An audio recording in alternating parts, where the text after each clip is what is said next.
சிந்தாமணி எனக்கு சேவல் கொடி நான் உனக்கு மின்னிடும் கோட நின்று வாரால் என் மின் விளக்கு கடல்களில் நல்ல கல்லில் புறந்தவள் அன்னிகள் நிறை தண்ணில் அணிந்தவள் நெல்லி புட்ட நடனங்கள் புரிந்தவள் சொல்லித்திடு முட்டைகளை அணிந்தவள் தகதிமியாட சொல்லி கவி வரிகளை பாட சொல்லி மங்கை அழகுகள் முழுது மல்லி பருகிய மகள் அழகு அள்ளி அத்த பெத்த முத்து ரத்தினமோ கொத்தி வச்ச விட்டு பத்திரமோ கட்டி வச்ச காதல் கவிதைகளை கோத்து நானும் பாட்டு படிக்கவோ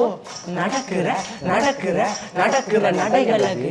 அவளற இடையழகு சேலைகள் மினுங்கிட புது ரவிக்கையும் ஒரு தண்ணி அழகு சிரிக்குது கண்ண கருகுலி சிவக்குது கண்ண மறுகுலி அழகிய அவளது முகம் அது மயக்கிடும் ஒரு தனி முழுமதி கூந்தல் சிற பிடிச்சவள் காவிய காதலி கரம் பிடிச்சவள் ஆழ்கடல் முத்து குளிச்சவள் கண்ணி அழகுல சிக்கி தவிச்சவள் பாரதி கம்பனும் தேடிய மண்புலி ஆழங்களால் புண்ணை கொண்டது என்பள் சோழ கிளி அவள் அன்ன கிளி அடி மாலை பண்ணி தந்த தங்க மலர் கொடி நாடறிஞ்ச